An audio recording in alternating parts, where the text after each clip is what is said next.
Hello, everybody. It's Jake Gino, host Jake Gino podcast here with my co-host, the multifamily mentor, the coach, chef, the father, six, best-selling author, the G-Daddy. Gino Barber. Gino, how's it going?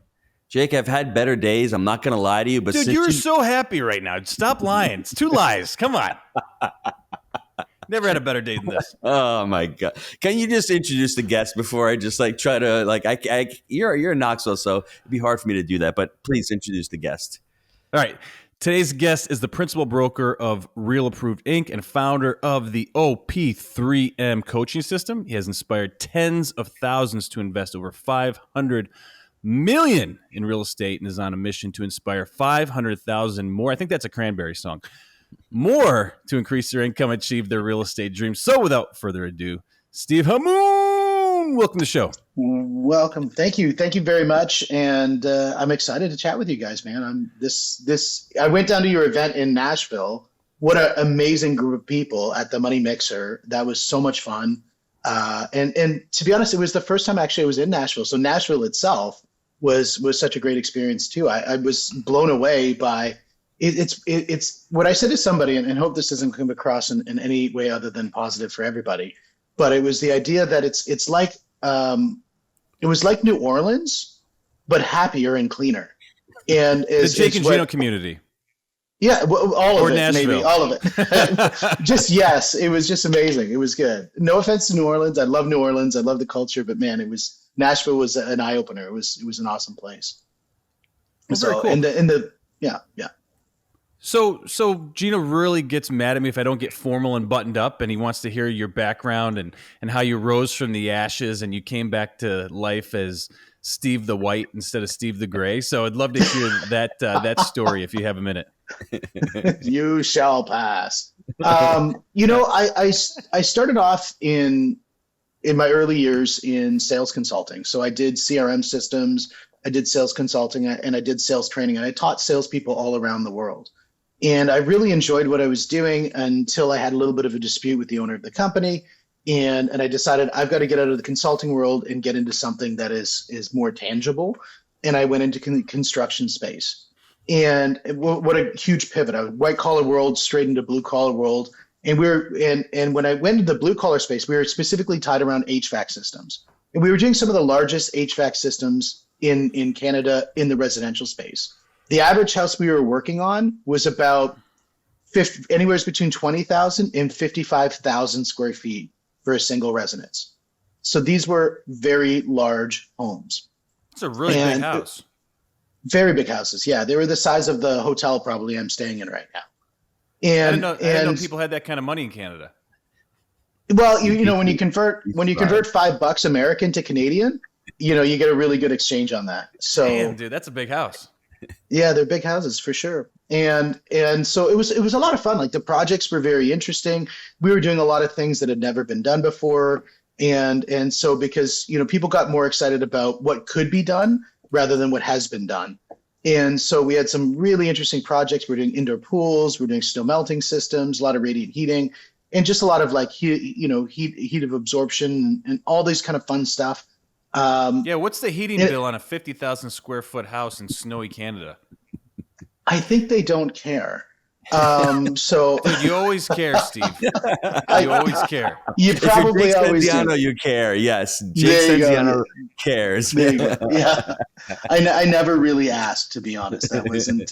I just said, were they happy? They're happy. I'm good. Do they pay the bill? I'm good. And so when you have an indoor pool, some of the ones we did was. Like one was an indoor pool and it's all covered in glass. So it's like an indoor pool in the inside of a greenhouse.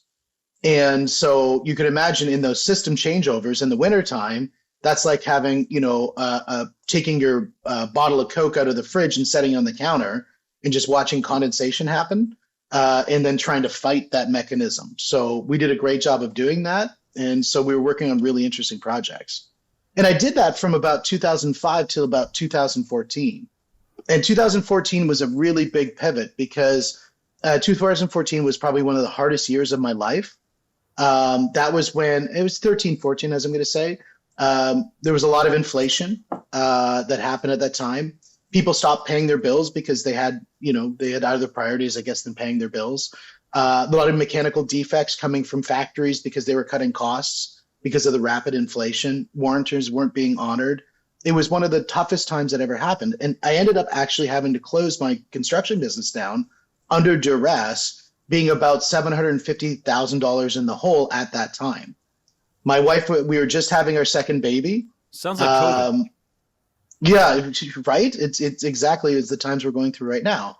And so, my wife, we were just having her second baby. She was on mat leave, and I had to figure out what I needed to do. So I had my landlord at the time for my construction location, for my business location. She said to me, well, why don't you get into real estate? And I said, real estate? And I'm like, oh man, like those are the lowest forms of life. Like, why would I want to become a real estate agent? Because that's what she was looking for. And I said, and she says, lowest forms of life. Steve. That's pretty rough. Well, that was my opinion. It was my opinion at the time, right? I was like, there's car salesmen, and then right below that is real estate agents. Oh, man, they're below the car salesman. Below the car salesman. And she said, well, Steve, do you think that about me? I'm in real estate. And I said, well, no, you're good. And she said, well, then you don't have to be a low form of life either. You can be somebody who can make an impact in the world. And I said, well, that's great. And then, getting into the business, I said, fine, I've got really this is the choice in front of me. I'm just going to run with it. In my first year of real estate, I think I sold about 43 houses in my first year of real estate. And so for most people, that's a lot. They don't do that in the first 10 years of real estate, let alone their first year of real estate. But I had a mission. My business had shut down. I had to get things paid. I paid off my payroll. I did a lot of things to really do the right things. I never went bankrupt. I settled with some of my bigger accounts and paid off all my smaller accounts. Steve, let me ask you a question real quick. How did you do that? How did you sell 43 homes in 2014 when the market is soft and you had no experience? What would you attribute that to? Massive imperfect action would be the first thing. I think a lot of people, they sit there and they plan. I had no time for the planning phase. I had to skip that phase and just get into action. And so the second thing that I did, well, actually, I would say the first thing that I did to do that is I had a mentor. And so, I think the greatest thing to think about if you want to be successful, there's two ways of being successful. The one is going it alone and going it on the hard way. And the other one is getting the hall pass by finding a mentor and then, getting that accelerant put into your ecosystem so that you can go further faster. And so working with Michelle as my mentor, she truly helped me get that inertia, because there's a lot of things that happen in business that you don't see until you see it. And so you can't train yourself to deal with it, but because they've done it before, you can just quickly, boom, what's this problem? Ask them the question, problem gets solved right away. It's just like if somebody's getting into multifamily, they can sure go it alone and try to figure it out. But wouldn't it be better to have somebody who's with them along the journey so that they can skip all of those landmines? And so those questions that you don't know, that you start to think or maybe it could be like this, but you just go to the source and then you realize there's like another layer of the onion to peel back. And that's where the real kind of juice happens there. Yeah. Now question about Michelle, did she have a 50,000 square foot house? And is that where you found her? And Gino, I'm estimating 8 to 10K a month in heating bills in the dead of winter. It's interesting that Steve said, well, they stopped paying their bills. At a certain point in time of the life cycle, those bills start to hurt and start to say, you know what? I can skip that bill. And that's part of the market cycle. So they ultimately end up counting. You're not skipping the 10K a month in heating because it's going to get cold in Canada. No, they're not going to skip that. I think what it was is I brought some people that were new into my ecosystem, that when I dealt with the people that were just my repeat clients, they had no problems with them at all. 98% of the market was fantastic. But as soon as you run into that 2%, they're out there and they're predators. And I didn't realize that there's that kind of predatorial behavior that exists in that space. And that's what burned me. And but most of the people that I dealt with, I dealt with people who, there's this one guy I'm gonna give you. He was the head of a big multinational organization, and we did his property, and it was like a 7-year or 6-year kind of endeavor, and there was, I think, 400 to 500% increase in cost of materials that we had to absorb because we didn't have an escalation clause in our agreement. But we still got the work done. We still finished it. We're like, we're going to bite the bullet. We're going to get it done. And it came time to the very end of getting the bill paid. And we walk in and to get the bill paid, and we'd just been stung by somebody else who did the exact opposite. We're like, oh my gosh, this guy's going to sting us too.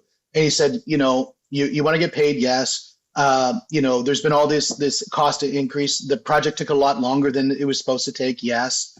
And, and et cetera, et cetera, et cetera. He says, well, I'm going to write you a check for this much more. Hopefully it covers the difference. He didn't have to. You found a good human.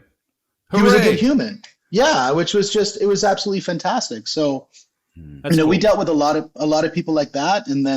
But it was that 2% that really caused it. So there was homeowners that you were developing their houses and they just never paid you. Yeah. Yeah. And they could have paid you, but they just chose to be scumbags. Correct. Yeah. Damn.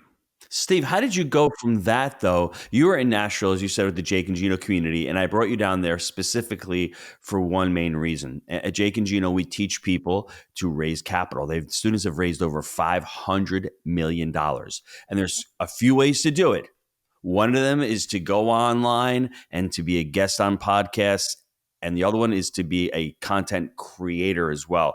And I know you've got a podcasting agency. Can you speak to how did you get into that business from what you were doing? Well, when we talk about that first year of selling all that real estate, the one thing that was really paramount is networking. Is that I knew I had to get out and talk to as many people as humanly possible. When I went to an event, I want to know everybody at that event. I want to be able to walk away and know everybody in the room. And I want to do that every day as much as humanly possible. Because as much as I can grow my bank account, I'd rather grow my network first and then grow my bank account. Because my network is the most important thing. I think Robert Kiyosaki was quoted, do you want $1 million or 1 million subscribers? He's like, 1 million subscribers all day, every day. And because it just has so much more inertia. The people who know you is way more important than the people, otherwise. So I think when you talk about podcasting to me is one of the easiest way to build your network. Look what we're doing right now. I mean, we had a conversation about podcasting. You were on my podcast, and then we went down to Nashville, hung out with all the people that in your community and chatted with them. Now we're talking on your podcast.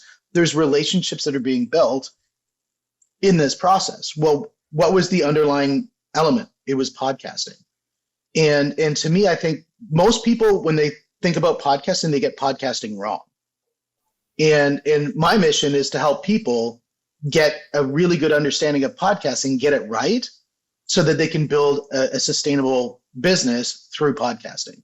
So what do you mean by wrong? What is your definition of doing podcasting wrong?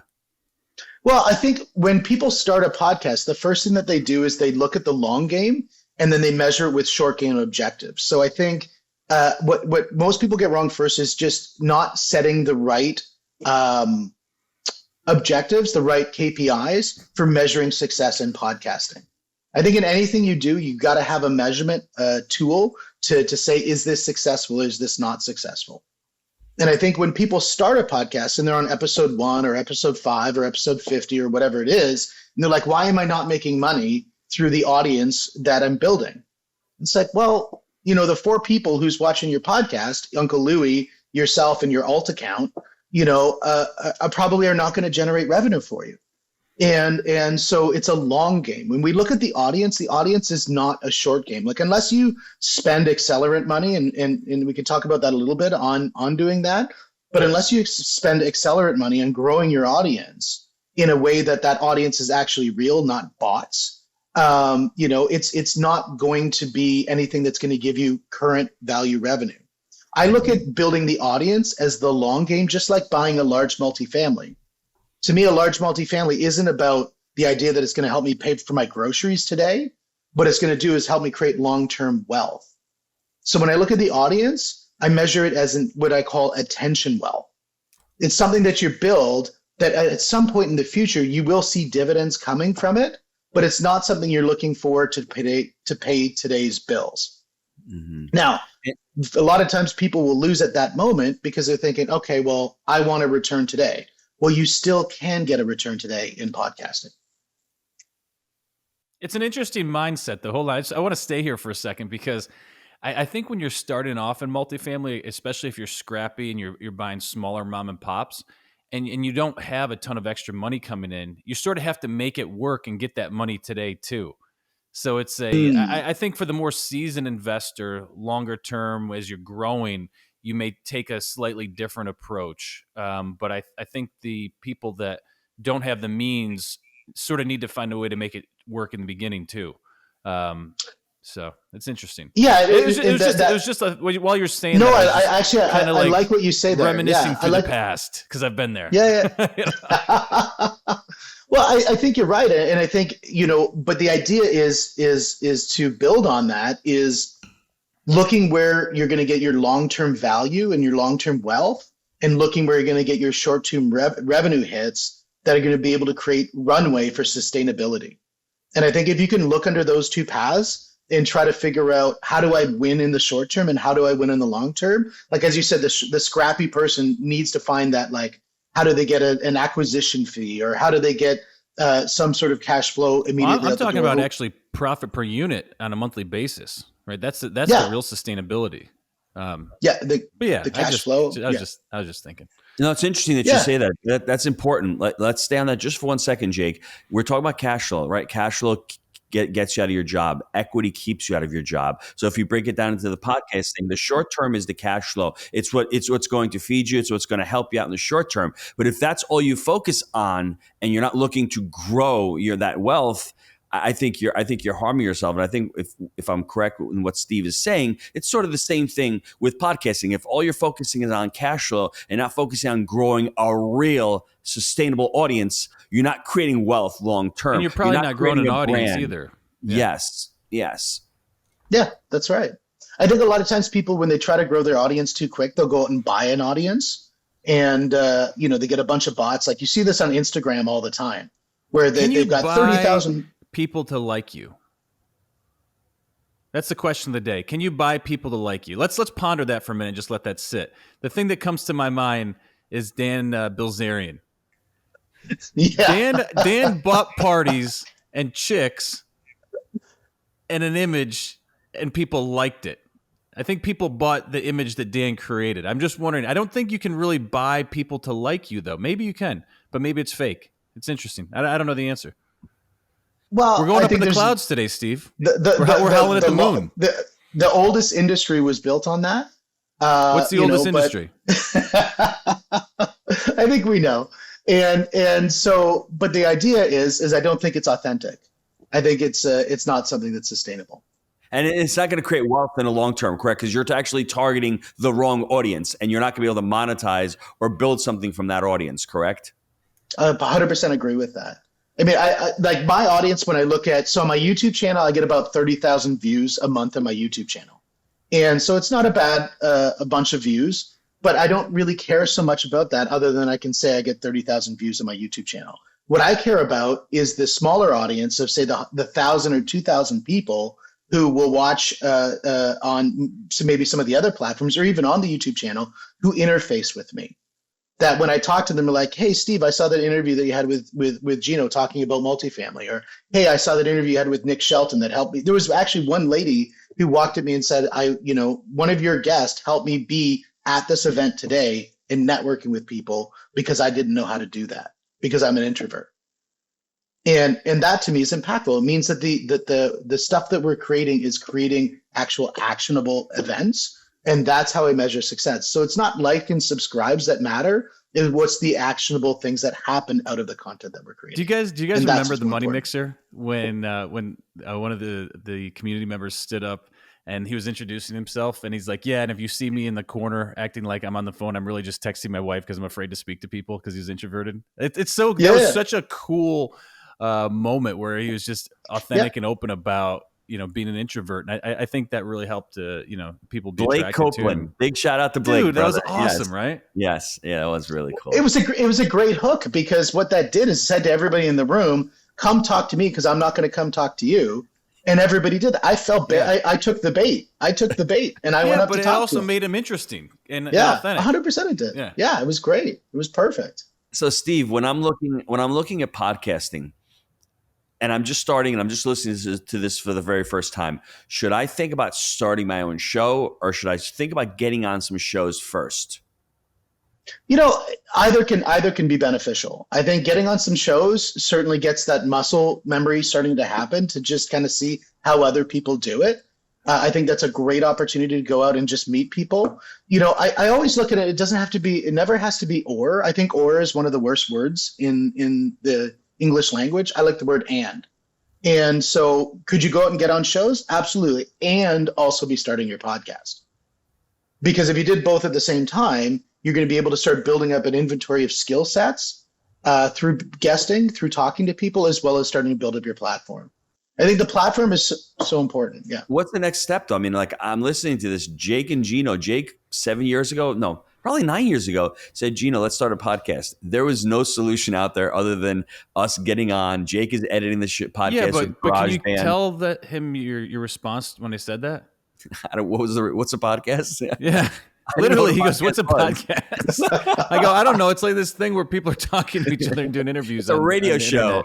And it's interesting, like there was not the solutions that there are today. So if I'm out there and I want to start a podcast, walk me through the steps that I need to be considering and taking to start and launch my podcast. Well, I think it goes along with the idea of, when I had the starting into real estate, the first thing that happened when I started into real estate is I could have chosen to do it on my own, or I could have chosen to get a mentor. I mean, I personally think get somebody who's going to help speed and get you to the hall pass to the front of the line. Because if you can do that, then you can avoid all the pitfalls that happen. I went through software after software after software to try to figure it out. And I know when you start talking about GarageBand, a lot of people start, rocking back and forth, and, it brings, people back to moments they don't want to talk about. But the idea is now there's so much new technology that like dark days of like doing stuff they hated. Yeah, dark days of yeah. Remember you editing the podcast? It would take you like 3 hours to edit the podcast. And every Thursday the show would launch. Jake would be there Wednesday afternoon, sitting there editing the podcast. Yeah, I was just hitting buttons, dude. Like honestly, I was just seeing what came out, seeing what works. But the idea is now is you can take a lot of that editing down to under a half an hour, and sometimes even under 15 minutes to be able to release out an episode, which is pretty exciting. And so a lot of the hard work, the heavy lifting, isn't now done in the production stuff. The heavy lifting can be done in the way that you're focusing more on the outcomes that are coming out of it, rather than focus on the creation of the content or the distribution of the content. And I think that's what's really exciting about it. So I think the first thing is find somebody who's going to help you with the podcast. That's number one. The number two is make sure that your objectives are really, really set forth, your KPIs. If I want to make sure that it's going to support my business, well, how much business do I want it to generate? Do I want it to generate, $1 million worth of business? Do I want to generate $50,000 worth of business? How much business do I want it to produce? And so I can measure that to say that's success. We need an intervention right now. We need to stop the show for a second. We're still doing the show, but we got to jump in here for a second. So we are systematized, KPI'd the F out when it comes to our real estate business. I mean, like reports every week, weekly cadences, weekly meetings, KPIs up the yin yang, right? Being reported on, people looking at them, everyone is signed, with KPIs, whatever, and goals. I feel like, Gino, our podcast is a clubhouse where we like to hang out. And it's just an interesting conversation because you're saying having KPIs and stuff. Gino, you may, but I don't know that we approach the podcast like this with KPIs. It's sort of we enjoy networking, we enjoy speaking and having authentic conversations with folks.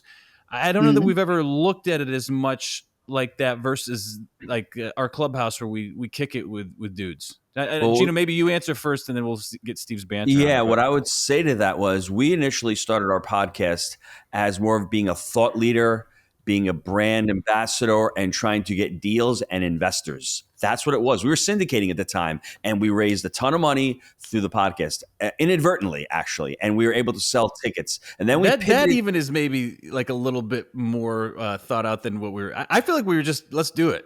No, in the beginning we did do that. Then we wrote the book, and then we said, we're starting to syndicate. Yeah. Why not get people to drive to an event? That was probably like 3 years after starting, though, because we started in 15, right? Yeah. We started at the end of 15. But now what has happened is with that Apple reset, we were on Libsyn. We ended up going to Simplecast because we just were not getting the analytics. So being on a platform, working with Big Pond, we're able to get number of downloads. We're able to see who's listening to the show, and we're growing it organically. And we have ads running into it. So now the short term is, hey, we're making some ad revenue. It's not a ton of money, but still we have people who want to advertise on the show, and we're still continuing to create great content, get great guests on. But I would be lying to you saying, hey, I don't know what other KPIs we should be focusing on other than the number of downloads that we have per month.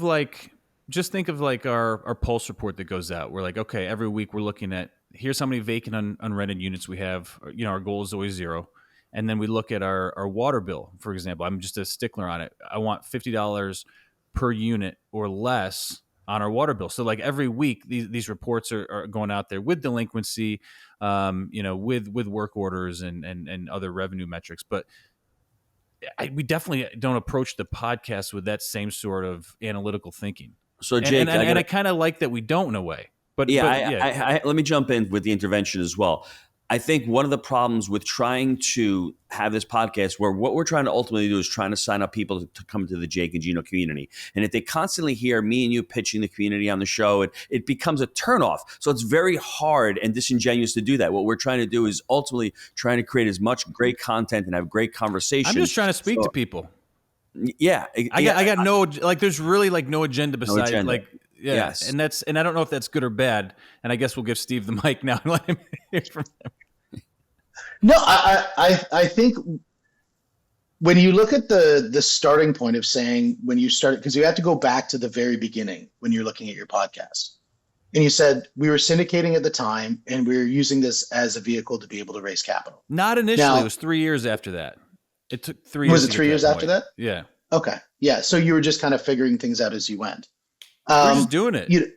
Yeah, 100%. So when I got into real estate, it was the same sort of concept. When I got into real estate, I just started doing it. Now, I was able to get really good inertia right away is because I brought a mentor on to help provide me clarity so I would do it in a way that would provide effective results. Because at the end of the day, I'm looking for effective results. And what you've done it with the podcast now, because you've got a lot of tenure under the podcast, is you're in a situation now, it's creating a lot of authority in your space. It's creating trust. When we look at the new modern buyer in generation X, Y, and Z, they're not looking to brands like Coca-Cola and Pepsi. Because they've grown up with social media, their most important brands are personal brands. So because you're ahead of the curve in the perspective of being able to build that personal brand, that's going to give you a lot of attention wealth going forward, just by proxy that you've been around doing it for so long. And now you can produce obviously all the results that the people that you've talked to, but your authentic connection with people is in having that, like, I'm not here because I'm here to sell somebody. I'm here because I want to have a good conversation. That's the right thing to do. Like anybody who wants to make their podcast around the ideas, I'm going to sit here and sell you on how great we are and just like pitch you for the next 45 minutes. That's not a good podcast, right? That's an infomercial. But so the idea of having an authentic conversation where people can learn about you through the types of conversations you have, that actually is a very good strategy. So the idea that you're going to sit and push product. But Steve, let me ask you, what are some of those KPIs that Jake and Gino It's like we're behind the curve. Tell us now, Steve. I just want to know because it's important for us. So KPIs for me are I want to evaluate the people that I'm adding to my network. How am I growing my sphere? What type of sphere am I growing into? What are some of the outcomes that come out of that? I look at, when I'm podcasting, I look at two very different audiences. The first is the audience that I'm speaking to through technology, through Apple, Spotify, whatever the distribution is. That's one audience, which is the audience of many, which is a great audience, and that's the audience I want to build. The other audience that's extremely important is the audience of one, or in this situation, the audience of two, which is the person that I'm talking to on the podcast. That's a very important audience. So if I make that audience my priority, I think I'm going to produce, number one, I'm going to produce better content. And number two, I'm going to develop important relationships. Look at Joe Rogan, look at Lex Friedman. What have they done with the network based their personal network and their personal brand their personal authority by the people that they brought onto their show. And they're not going on because Lex Friedman, he's another really good podcaster. He's got a very bland voice, but he's had Jeff Bezos, he's had Mark Zuckerberg, he's had, the who's who of the business world on his podcast. He started off interviewing like scientists and stuff like that. And then he just sort of changed his ecosystem, the people that he deals with. And now he's got an amazing, not saying scientists aren't, but he's got a really good network of the people who've come onto his show. To have Jeff Bezos on your show, I think you're doing pretty well, whether you like him or not. So what are the KPIs? So I'm going to try to not let Gino slip to the dark side, because I can see the black background and the gray. I feel like he's going to the dark side right now, but I'm going to try to hold the line. He's killing me today. I'm wrong. So just because no, I said you're lying earlier. Okay, I'm lying. Even worse. I'm an idiot. I have no morals. I have no integrity. I'm a moron. He's going to the dark side. He's lying. So everyone knows I love Gino. He's turning a little red here. But we need to know what the key KPIs are, what the key performance indicators, the KPIs for podcasting. What should we be looking at here? Gino, I love you. So come on. I'd give you a titty twister if I was in the room with you. Okay. To me personally, I love looking at two very different categories. So I'm going to look at the first category, which is the audience, and I love looking at audience build. So how am I building my audience? So that's my attention wealth. So just real specific, because I feel like I'm a little in the clouds right now. How many downloads I'm getting per week, or how many subscribers? What is the actual KPI? Yeah, so if I'm looking at downloads, would be certainly one thing. Views, because I use platforms like YouTube, so I use a lot of viewerships on YouTube. I really am focused on the YouTube channel myself. Spotify, Apple, those kind of things I think are secondary. So you're looking at total interactions with people absorbing your content. Okay, you got it. And another soft KPI is what am I getting back in return? In other words, in my ecosystem of the people that I know, who's talking about the content that I've created. So when I go to an event and there's people there, do they bring up the content that I've talked about? Do they say, did I watch the show? I don't prompt them. I want them to talk to me and say, I watched this one episode. And that's a soft KPI for me. So I want to know that the people that I'm interfacing with are actually seeing value, because there's the audience that you don't know, and then there's the audience that you do know. And the one that's really important to me is it's serving the audience that I do know. So we talk about long game. Long tail is the audience I don't know. Mid game is the audience that I do know. And then short game is the audience of one or two who's actually on my podcast. And I measure very different things for each of those. And so Well, no, I want to say, when you're looking at that, how do you become a better guest or podcaster to grow the audience? Because that's what's important. You want to have impact right away, and you want to, I guess, obviously the people you're bringing on your show, but how can you become a better guest or a better podcaster to grow your audience? Yeah, and I think that goes to the short game, which is the audience of one. And that you really, it's building the relationship with the person who's in front of you, and really being authentic, that you're there to communicate with them. You're not there to communicate with the audience. So, for example, I'm here to talk to you guys. I'm here to really, share as much value with you and really have, in return, an authentic conversation back and forth. And that's what's the most important thing. And Dude, then the outcomes. That's such an interesting perspective, because I've never taken the liberty to assume someone's actually going to listen to this shit, or anyone actually listens to this. It is always just an interaction with the people that are here. Yeah. And I guess the whole concept that actually people listen to this is foreign to me. It's had a realization when you said that. So it's an interesting way or perception of how you approach these things. I think a lot of times when somebody does, I always talk about, I love talking about fighting, and I'm going to go for a different perspective. I love Brazilian Jiu-Jitsu, and somebody who's been doing Brazilian Jiu-Jitsu for 10, 12 years, they'll just do things that they don't even think about. They have that sort of unconscious knowledge when they do something. Like if someone gets too close to them on the street, they hit him with an elbow and then a hand to the back of the face, and it just happens. They drop him. Whichever. Or they probably don't do anything because they're not really that worried. But the idea is when they're That's a great statement. Yeah.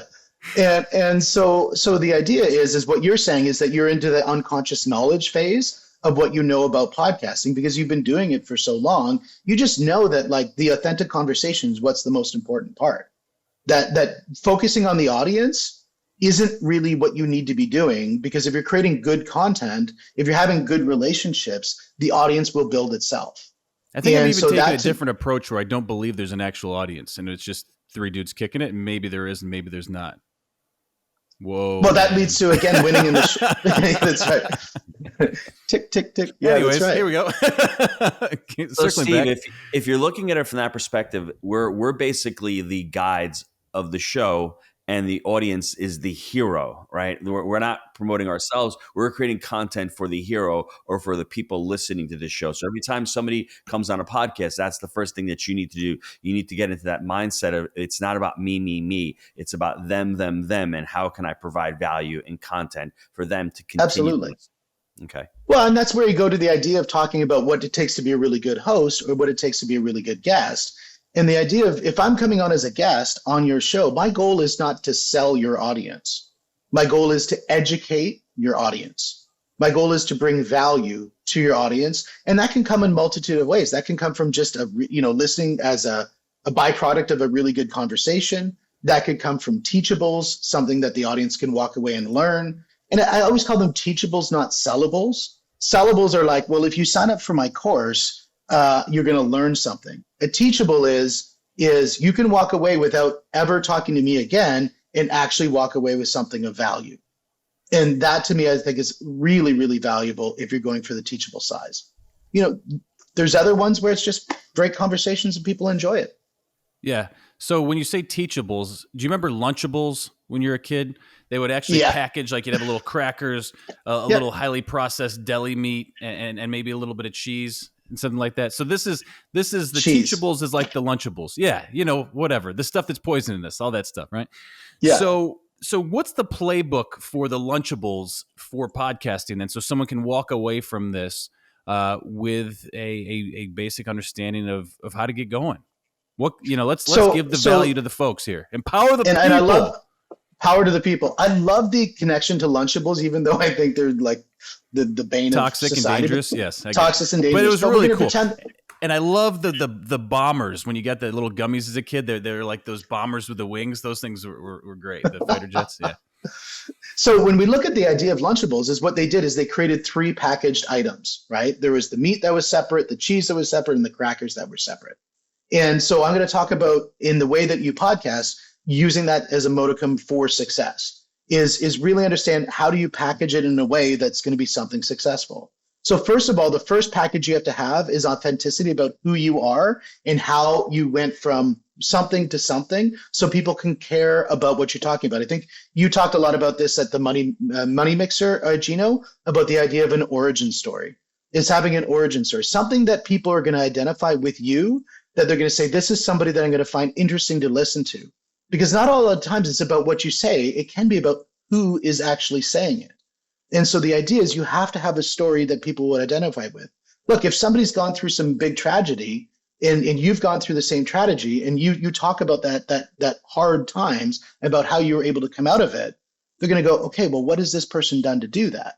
So for example, if I said, here's my origin story, as I went through a $750,000 in the hole, there's 3 things that I learned out of going from $750,000 a hole into multiple properties with multiple businesses, with success, with money in the bank that I don't have to worry about, money coming in for the next year.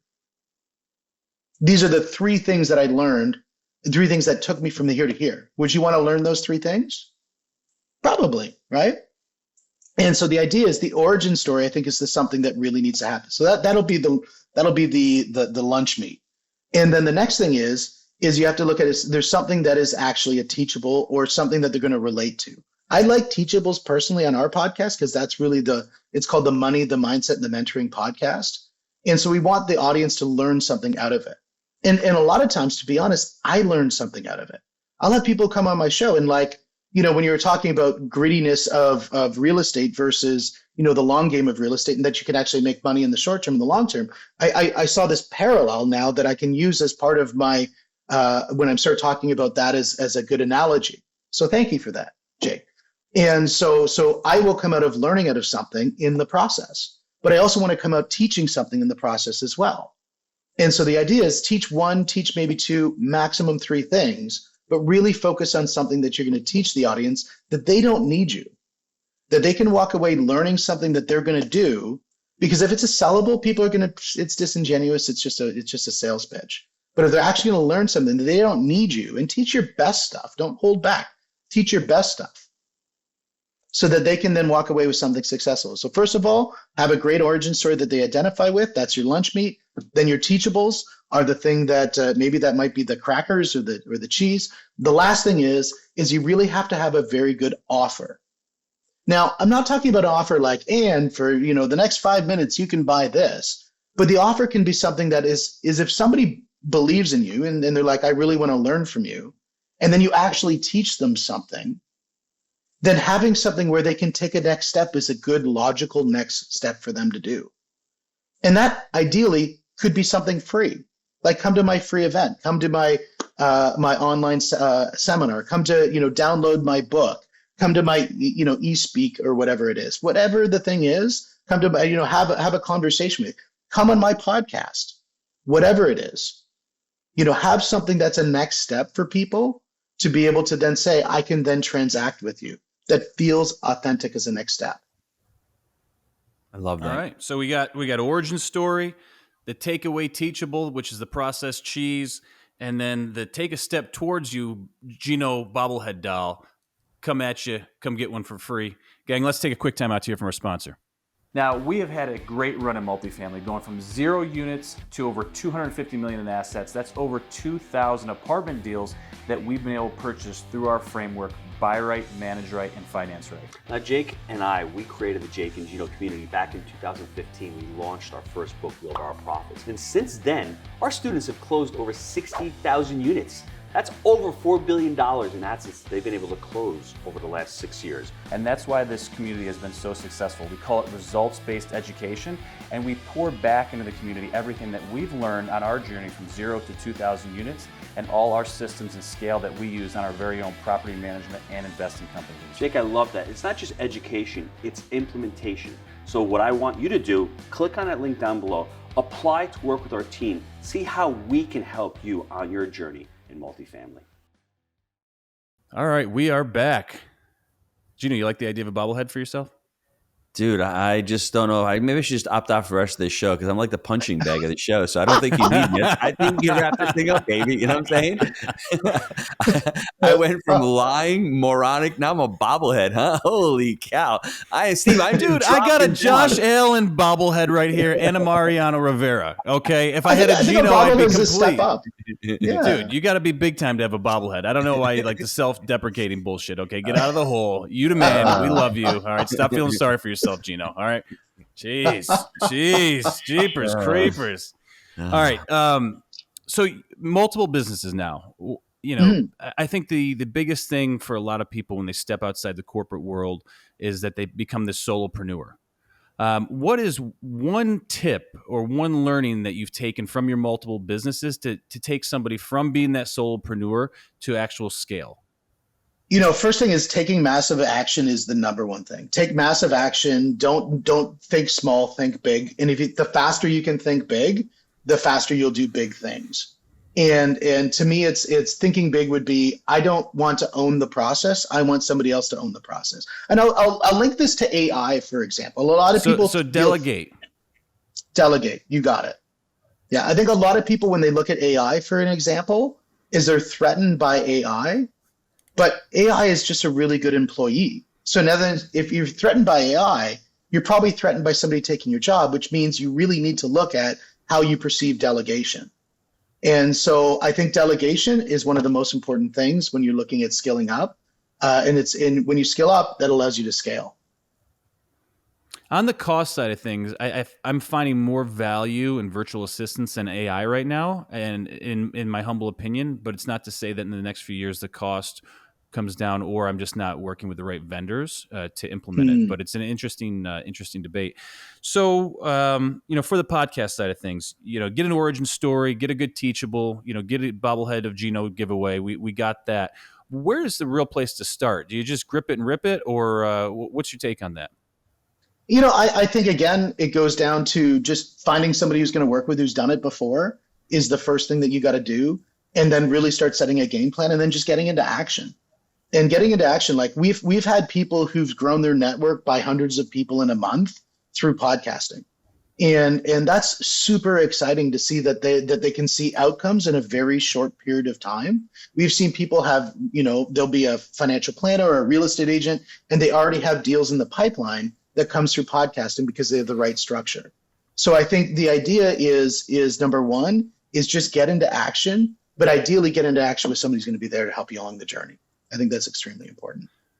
I have found tremendous value in the podcast. If I'm going to be fully transparent, the older I get, the less I want to be around people in general. And I tend to hide. So you can't see my house from the road. We're tucked back in here. I work out of the house most days, and I do Zoom calls. And I used to be pretty outgoing when I was younger, and the more exposure I get to people, the less I want it. It may be sad and a depressing thing, but I'm being completely honest. But the podcast, I got to turn the camera on. It forces me to engage with somebody, and you're here, so you sort of have to do it. You can't just hide. So for myself, as an aging man, it's a great way to force yourself out there. And I've got tremendous value from the relationships, the knowledge, and the overall experience that it has been. So I am a proponent, and I highly recommend people to do it. That's my pitch on podcasting from personal experience. You want to say something on that or no? No, I was going to say, I think you hit the nail on the head, especially when we talk about somebody like the fellow who was introverted.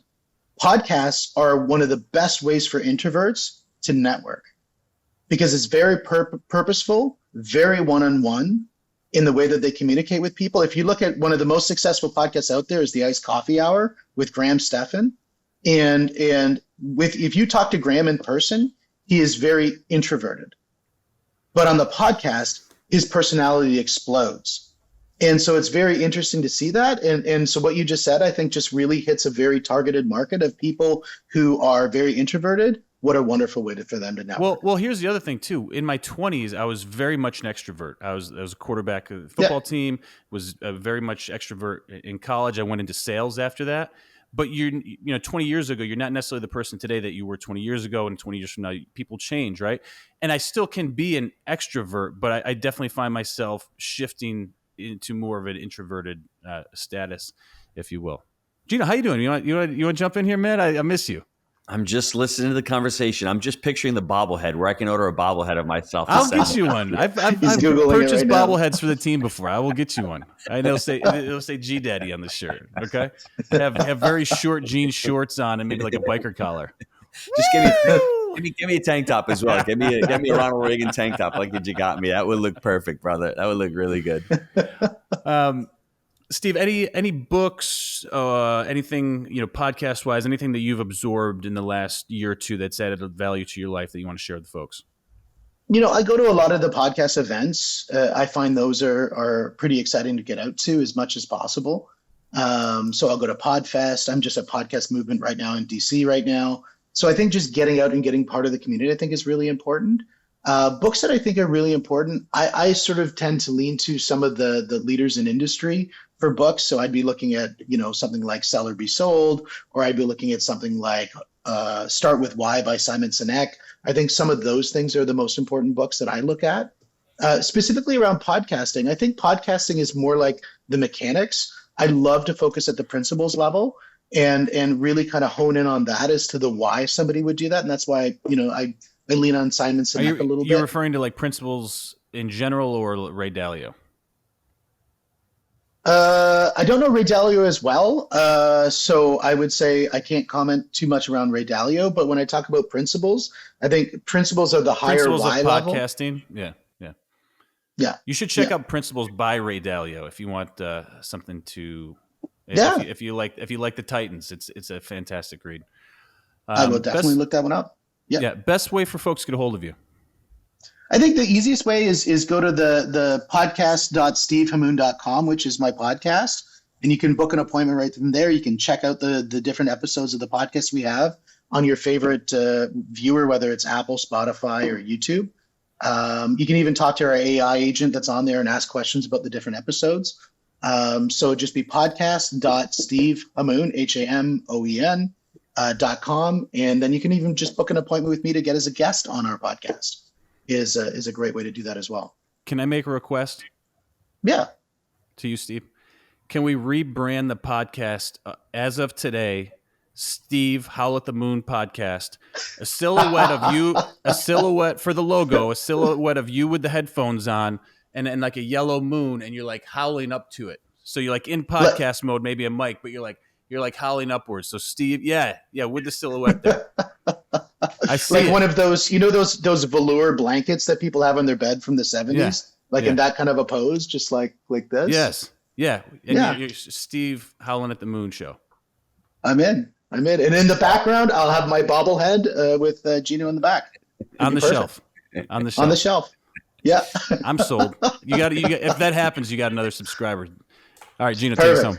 Steve, just food for thought before I wrap up the show. You guys are talking about Lunchables, Teachables. You should probably call it Podcastables, because I think that's more relevant. And you got the 3 pillars, and you can break it down that way. I think that'd be something pretty cool for you to I love it. And I think what's great about it is it's consumable, and it's really easy. It's 3 levels. You mentioned the origin story. I think the call to offer at the very end of the that third component is so important. But from your story, your background, you start out in sales. You just like Jake and many other sales people out there get into a fight with your boss. I mean, I don't know if you fired your boss at a Taco Bell. Jake did. He ended up going into multifamily. You ended up going into construction management. I don't even know how you got into construction management from what you were doing. 2014 comes around after building billions and millions of dollars worth of homes, and you're like, you know what? This ain't for me anymore. Struggling. Got 2 kids. I have to find my way. I get into real estate. I thought the real estate people were like the slugs of the earth. They were like the crud of the earth. That's like, I'm wiping off my shoe. I just thought they were scumbags. I don't even look at them. Those are the real estate agents. I wouldn't even let them into my house. It's amazing because my wife is one, and it's that limiting belief. It's that paradigm. That's the Gino's wife is not. No, my wife is not, but Steve's is. But anyway, he says, you know what? I'm going to get into real estate. And 43 homes. I mean, the first year, to be completely honest, most agents have never sold 43 homes in their entire careers. For you to do that, and what you said was massive imperfect action. That's sometimes what it takes to have massive imperfect action. And if you're out there looking to grow your brand, looking to make those connections, looking to add 20, 30, 50, 100 people into your ecosphere a month to continue to start getting real, organic, true people who want to do business with you, reach out, connect with Steve. He will put you on the path to building your brand. We have a network of about 100 podcasts that people could get on and just start their journey. And that's pretty awesome. Exciting. Yeah. I was just going to say, I think that's the best definition of business that I've ever heard. Massive, imperfect action. Seriously. Fucking amazing. Well, way to bring us home there after getting beat up a little bit today. Gino, you hung in there. Really proud of you. Gang, as always, we believe in buying deals for the long term. Think in decades. I'm Jake. He is the G-Daddy, and we make it happen. Massive, imperfect action. We'll see you next time. Thanks, Steve. Thank you.